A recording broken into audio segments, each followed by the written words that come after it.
기도하시겠습니다. 하나님 아버지 감사합니다. 오늘도 변함없이 예배 자리로 저희를 불러주시고 하나님 바라볼 수 있도록 허락하여 주시니 참으로 감사드립니다. 하나님 말씀이 선포될 때 우리 성도님들의 마음 가운데 성령님으로 함께하여 주셔서 이 말씀을 통하여 우리 한 사람 한 사람에게 선포되는 주님의 음성을 듣는 귀한 시간 되게 하여 주옵소서. 말씀 통하여 우리의 삶이 살아나게 하시고 말씀을 통하여 우리의 믿음이 굳건해지게 하여 주시며 말씀 통하여 하나님의 뜻 따라 걸어가게 되는 우리 모두가 되게 하여 주옵소서. 말씀 전한 저에게 함께하여 주셔서 오직 하나님의 뜻만을 전하게 하여 주시며 말씀은 우리 모두 가운데 함께하여 주셔서 꼭 필요한 말씀이 새겨지게 하여 주옵소서. 우리 주님 예수님의 이름으로 기도합니다. 아멘. 우리 그리스도인들은 예수 그리스도의 부활을 믿는 사람들입니다. 우리 예수님께서 십자가에서 못 박혀 돌아가셨으나 죽음을 이기시고 다시 살아나셨을 뿐 아니라 지금도 살아계셔서 우리를 다스리고 계심을 믿는 사람들입니다. 그러나 이 부활은 사실 우리의 이성으로 믿을 수 없는 사건입니다. 일반적인 생각을 가진 사람이라면 어떻게 사람이 살아날 수 있을까 하는 생각을 하게 되는 것입니다. 그래서 예나 지금이나 이 부활을 믿지 않는 사람들은 부활 소식을 들으면 크게 세 가지 방향으로 생각을 하곤 했습니다. 첫 번째는 예수님을 따르는 사람들이 거짓말을 한 것이다 라고 생각했습니다. 당시의 정황을 살펴보면 예수님의 시신이 없어진 것은 확실했습니다. 왜냐하면 예수님이 부활하신 다음에 예수님의 제자들이 예수님이 부활했다고 이야기를 할 때 만약에 예수님의 시체가 있었으면 바로 대제사장들이 그 시체를 가지고 와서 예수님의 몸이 여기 있다라고 반박을 했을 것입니다. 근데 예수님의 몸이 없어진 것은 누구나 인정하는 사실이었습니다. 그러니 사람들은 예수님의 시신을 제자들이 옮기고 예수님이 부활했다고 주장했다 소문을 내기 시작하였습니다. 두 번째로는 예수님이 사실은 십자가에서 죽지 않았다라고 주장하는 사람들이 있습니다. 예수님께서 십자가에 못 박혔지만 죽기 직전까지 갔다가 무덤에서 기적적으로 살아났다는 이야기입니다. 세 번째는 예수님의 제자들이 예수님의 환상을 보았거나 예수님이 하신 그 행적이 마음 안에서 의미적으로 살아남았다라고 믿는 것입니다. 그래서 예수님이 실제로 몸으로 부활했다는 것을 받아들이지 않고 이 세 가지 중에 하나일 것이다 라고 주장해왔던 것이 지난 2000년 동안 부활을 반대해온 사람들의 입장이었습니다. 특별히 마지막 주장, 예수님이 실제로 살아난 게 아니라 우리의 마음 가운데 남아있습니다 라고 이야기하던 것이다 라고 했던 그 주장은 당시 예수님을 믿던 사람들 사이에서도 널리 퍼져 있었던 주장입니다. 우리도 요즘 그런 얘기 하잖아요. 누군가 훌륭한 사람이 죽으면 그 사람이 죽었지만 그 사람 마음, 그 사람의 그 모든 삶이 우리의 마음 안에 남아있습니다 라고 이야기해서 죽어도 죽은 게 아니라 살아있습니다 이렇게 이야기하곤 하잖아요. 이런 것처럼 예수님도 그런 것이다 라고 사람들이 생각했던 것입니다. 그런데 사도들은 이 세 가지 주장을 모두 적극적으로 부인하였습니다. 부인하였을 뿐 아니라 예수님께서 몸으로 부활하셨다는 것을 지원하다가 모두 순교에 이르기까지 합니다. 그들은 분명하게 선포합니다. 새로운 몸으로 부활하신 예수님을 제가 만났습니다. 이들은 부활하신 예수님을 직접 만났다는 그 증언을 끝까지 포기하지 않고 했던 것입니다. 고린도전서 15장 1절부터 11절까지 말씀에서도 이와 같은 고백이 등장합니다. 바울은 선포합니다. 여러분, 예수님은 다시 살아나셨습니다. 먼저 베드로를 만나주시고 12제자를 만나주셨습니다. 500여 형제 자매에게 예수님이 보이셨습니다. 그들 중 몇몇은 돌아가고 지금 돌아가셔서 안 계시지만 대다수는 지금도 살아있습니다. 예수님께서는 예수님의 동생 야고보도 만나주셨고 심지어 저에게도 나타나 주셨습니다. 저는 원래 교회를 박해하고 예수님을 적대했던 사람입니다. 제가 예수님을 전할 것이라고는 상상하지도 못했습니다. 그런데 이러한 제가 완전히 변하게 된 것은 부활하신 예수님을 직접 만났기 때문입니다. 바울은 계속해서 예수님을 직접 만났다. 살아계신 몸으로 계신 예수님을 직접 만났다는 사실을 고백하였습니다. 바울이 예수님이 만난 과정은 5번이나 성경에 언급이 됩니다. 고린도전서에서 2번, 갈라디아서에서 1번, 사도행전에서는 무려 3번이나 언급되었습니다. 바울에게 있어서 또 다른 제자들에게 있어서 부활하신 예수님을 만난 사건은 인생 전체를 바꾼 매우 중요한 사건이었던 것입니다. 우리가 인생을 살아가면서 매일매일 수많은 사건들을 경험합니다. 그런데 대부분의 사건들은 하루 이틀만 지나도 기억이 나지 않는 평범한 사건입니다. 가만히 생각하면서 지난 일주일 동안 내가 뭐 했지 생각해보면 사실 생각나는 게 별로 없습니다. 그런데 어떤 사건은 내 인생 전체를 바꾸어버리는 사건이 됩니다. 내 삶의 가치관, 내 인생의 방향, 내 마음의 길을 모두 바꾸어버리는 사건들이 있는 것입니다. 이 예수님의 제자들 바울에게서는 그 부활하신 몸으로 부활하신 예수님을 만난 사건이 그러한 사건이었습니다. 제가 목회자이기 때문에 사람을 자주 많이 만납니다. 그런데 이렇게 만나다 보면 누구나 자기 인생에서 매우 중요했던 사건들이 몇 가지씩 있음을 알 수 있습니다.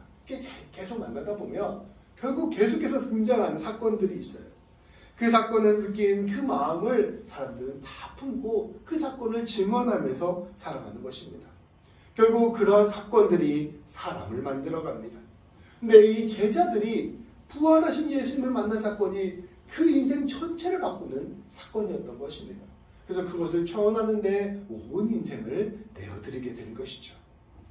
우리 예수님을 믿는 그리스도교는 이처럼 사건 위에 세워진 종교입니다. 우리 그리스도교는 어떤 깨달음이나 지혜, 교리나 사상 위에 세워진 종교가 아니라 예수님이 부활하신 그 사건 위에 세워진 종교입니다. 예수님의 오심과 죽음과 부활을 목격한 그 제자들이 경험한 사건, 그 사건 위에 세워진 종교라는 것입니다.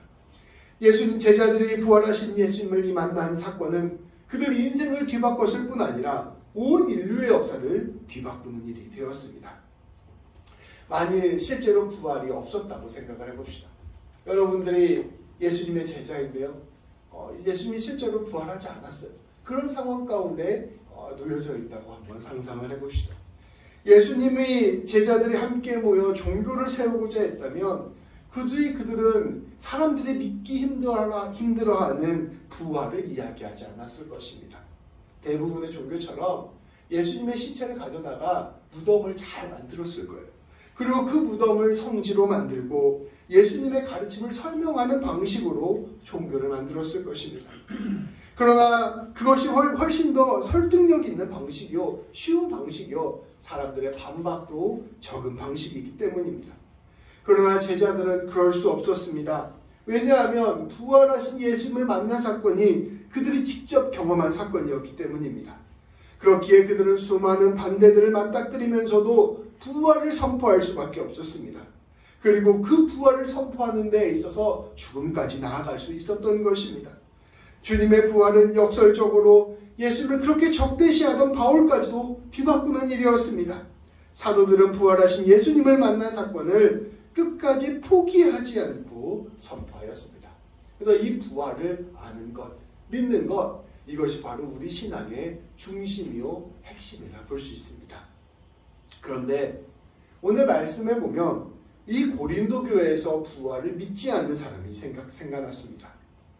정확히 말하면 이 사람들은 부활을 3번째 방식으로 생각했던 것입니다. 앞서 말씀드린 3번째 방식으로 생각했던 것입니다.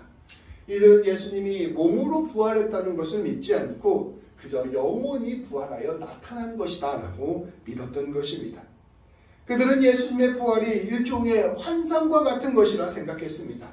그래서 이 부활의 의미만을 받아들일 뿐 육체가 부활한다는 사실을 받아들이지 않았던 것입니다. 바울은 이들의 이러한 생각에 정면으로 반박합니다. 12절부터 15절까지의 말씀입니다.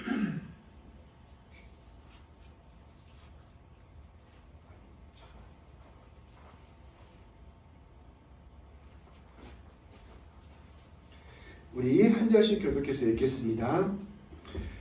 그리스도께서 죽은 사람 가운데서 살아나셨다고 우리가 전파하는데 어찌하여 여러분 가운데 더러는 죽은 사람의 부활이 없다고 말합니까?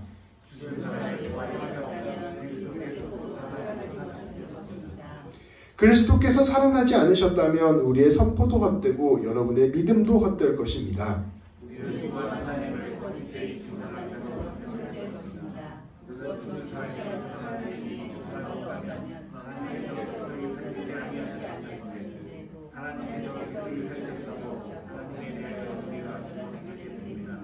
아멘. 바울은 고백합니다. 여러분, 진짜로 몸에 부활이 없다면 복음을 전하는 우리 모두는 모두 거짓 증언하는 사람들일 것입니다. 바울은 앞서 1절부터 11절까지 수많은 부활을 목격한 사람들을 이야기하였습니다. 만약에 예수님께서 부활하지 않으셨다면 이 모든 사람들이 거짓말하는 사람일 것입니다 라고 이야기하는 것입니다.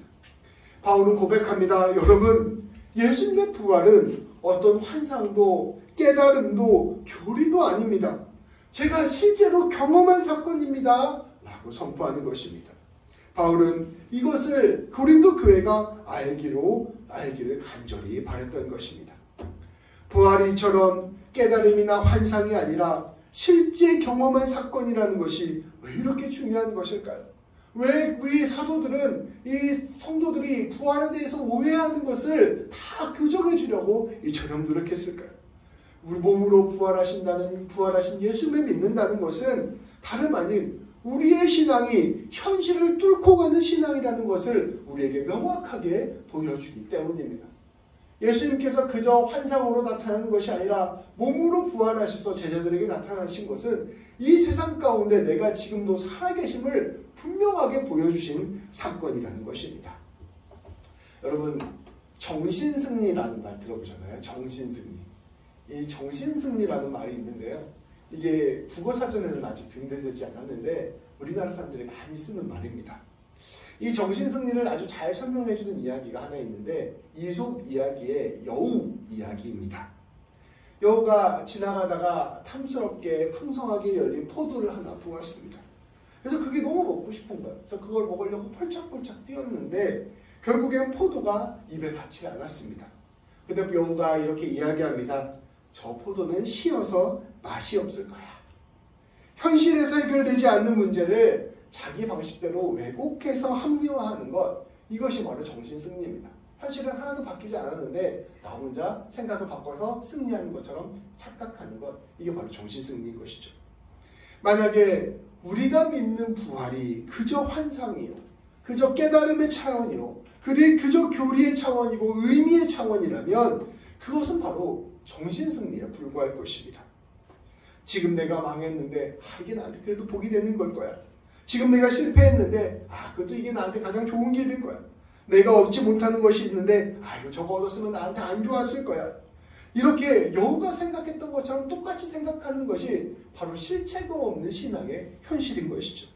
실체가 없고 그저 내 마음을 위로하기 위한 수단으로 정신승리하는 것, 그것이 바로 종교였을 것입니다. 만약에 예수님께서 실제로 몸으로 부활하시지 않으셨다면, 실제로 지금 이 세상 가운데 우리의 삶을 다스리지 않으신다면 우리가 믿는 모든 것들 다 정신승리에 불과하다는 것이죠. 그러한 종교는 옛날 그 공산당 만들었던 막스가 얘기했던 것처럼 인민의 아편이 될 뿐입니다. 니체라는 무신론자가 말했던 것처럼 노예의 도덕에 불과할 뿐입니다. 부활이 그저 가르침이고 깨달음이고 의미이고 환상에 불과한 것이라면 이 냉혹한 현실을 감추는 말장난에 불과한 것입니다. 그래서 실제로 부활하신 예수님을 내 마음의 중심으로 모시지 않고, 실제로 하나님을 내 삶의 뿌리로 모시지 않으면서 그냥 종교를 정신의 어떤 의미 정도로 생각하면 고난과 환난이 닥쳐왔을 때, 내 삶의 홍수가 다 닥쳐왔을 때 아무것도 아닌 무너져버리는 것들에 불과한다는 것이죠. 바울은 이러한 문제를 잘 알고 있었습니다. 그래서 이어지는 말씀에서 이렇게 선포합니다. 16절부터 20절까지 말씀입니다. 제가 봉독하겠습니다. 죽은 사람들이 살아나는 일이 없다면 그리스도께서 살아나는 일도 없었을 것입니다. 그리스도께서 살아나지 않으셨다면 여러분의 믿음은 헛된 것이 되고 여러분은 아직도 죄 가운데 있을 것입니다. 그리고 그리스도 안에서 잠든 사람들도 멸망했을 것입니다. 그리스도 안에서 우리가 바라는 것이 이 세상에만 해당되는 것이라면 우리는 모든 사람 가운데서 가장 불쌍한 사람일 것입니다. 그러나 그리스도께서 죽은 사람들 가운데서 살아나셔서 잠든 사람의 첫 열매가 되셨습니다. 바울은 알고 있었습니다. 만약에 내가 이거 부활 내가 지원해서 말하는 거라면 내 인생이 가장 불쌍한 인생이다. 내가 만약에 이걸 꾸며내서 말하는 거라면 나만큼 속된 표현으로 헛짓거리하는 사람 없다라고 이야기하는 것입니다. 그런데 내가 이것을 여러분들에게 증언할 수밖에 없는 것은 내가 실제로 부활하신 예수님 만났기 때문입니다 라고 선포하는 것입니다. 그리스도께서 살아나지 않으셨다면 여러분의 믿음도 헛된 것이요 그저 죄 가운데 있는 것일 뿐입니다.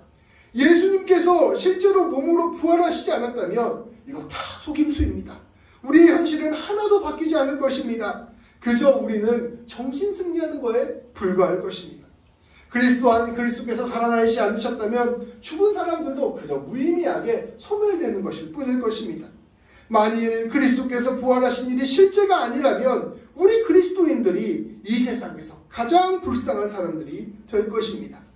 부활이 그저 의미로만 다가온다면, 그저 상징으로만 다가온다면, 그저 선언으로만 다가온다면 그것만큼 허망한 일이 없을 것입니다. 권선징악이라는 말이 있어요. 우리 여기서 이제 오래 잘하시면 잘 모르실 텐데요. 옛날 동화의 의미하면 권선징악이라고 했거든요. 그래서 이게 뭐냐면 선은 권하고 악은 징벌한다 이런 건데 착한 사람은 잘 되고 나쁜 사람은 망한다. 이게 동화의 주요 내용이라는 것이죠. 근데 우리가 동화 같은 세상의 이야기를 경험하다가 알고 있다가 실제로 현실을 경험할 때 큰 충격을 받게 됩니다. 아니, 나쁜 사람이 망해야 되는데 더 잘 되고 착한 사람이 잘 돼야 되는데 결국 망하는 현실을 보면 우리가 큰 충격을 받게 되는 것이죠. 그런데 우리가 부활이 만약에 거짓이라면 이러한 현실을 감추는 일에 복음이 사용되는 것에 불과하다는 것입니다. 바울은 담대하게 선포합니다. 그러나 우리 그리스도께서 죽은 사람들 가운데서 살아나셔서 모든 죽은 사람들의 첫 열매가 되셨습니다. 예수님은 육체로 분명히 살아나셨고 현실 속에서 우리를 만나 주셨습니다. 저는 그 사건을 분명히 경험했습니다. 바울의 이 선포를 받아들이는 사람들, 이 바울의 이 고백을 믿는 사람들이 바로 우리 예수님 믿는 사람들입니다. 우리 그리스도인들은 예수님의 몸의 부활과 지금도 살아계심을 굳게 믿는 사람들입니다. 그리고 그것이 그저 우리의 생각과 마음속에 있는 깨달음이나 교리가 아니라 실제 현실이라는 것을 받아들이는 것입니다. 오늘 말씀에 이어지는 말씀에서 부활하신 예수님께서 이 땅 가운데 어떠한 일을 하시고 계시는지, 실제 우리가 이 현실을 어떻게 바라봐야 되는지를 우리에게 선포하고 있습니다. 24절부터 26절까지 말씀입니다. 제가 봉독하겠습니다. 그때가 마지막입니다. 그때 그리스도께서 모든 통치와 모든 권위와 모든 권력을 패하시고 그 나라를 하나님 아버지께 넘겨드리실 것입니다. 하나님께서 모든 원수를 그리스도의 발 아래에 두실 때까지 그리스도께서 다스리셔야 합니다. 맨 마지막으로 멸망받을 원수는 죽음입니다. 바울은 선포하고 있습니다. 부활하신 예수님께서, 몸으로 부활하신 예수님께서 지금 이 순간도 이 세상을 다스리고 있습니다. 이 세상을 바라보면 잠시 잠깐 불의가 이기는 것처럼 보이고 죽음이 이기는 것처럼 보이지만 우리 주님은 예수님의 통치를 이 세상 가운데 이루어가고 계십니다. 그리고 결국에는 이 예수님께서 이 세상의 모든 거짓 통치와 권위와 권력을 패하고 온 세상을 주님의 다스림 안에서 온전케 하실 것입니다. 주님은 마지막으로 죽음을 이 세상에서 추방하실 것입니다. 예수님의 부활을 믿는다는 것, 부활하신 예수님을 만났던 사도들의 증언을 믿는다는 것은 어떠한 의미일까요? 그것은 오늘 이 시간에도 이 현실 속에서 주님이 정의를 이루어 가시고 생명을 회복하신다는 것을 믿는 것입니다. 잠시 잠깐 죽음이 세상을 지배하는 것처럼 보이고 잠시 잠깐 불의가 세상을 지배하는 것처럼 보여도 궁극적으로 이 세상을 지배하시는 분은 우리 예수님이시고 예수님께서 정의와 생명을 이루신다는 것을 진실로 믿는 것, 이것이 바로 부활하신 예수님을 믿는 것입니다. 그것이 진짜 현실이라는 것을 받아들이는 것입니다.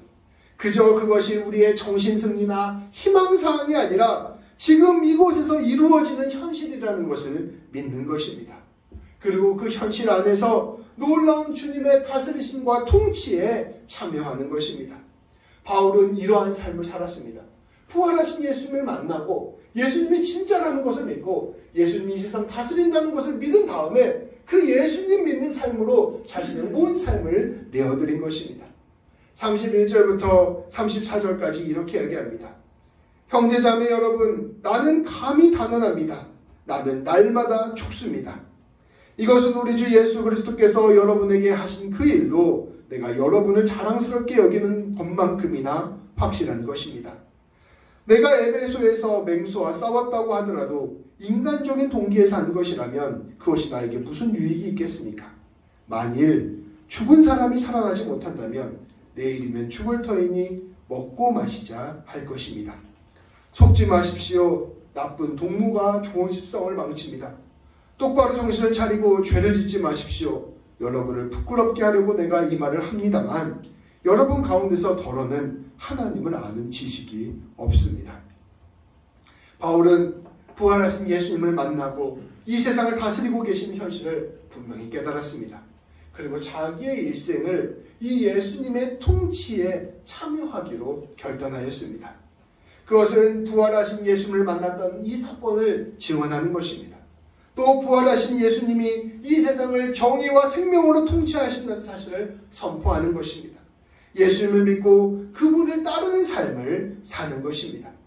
그 일이 죽음에 이르는 길이라 할지라도 포기하지 않고 끝까지 따르는 것입니다. 바울은 고백합니다. 여러분, 예수님의 부활이 없다면 사실은 잘 먹고 잘 사는 것이 가장 유익한 삶입니다. 여기 32절에 나오죠.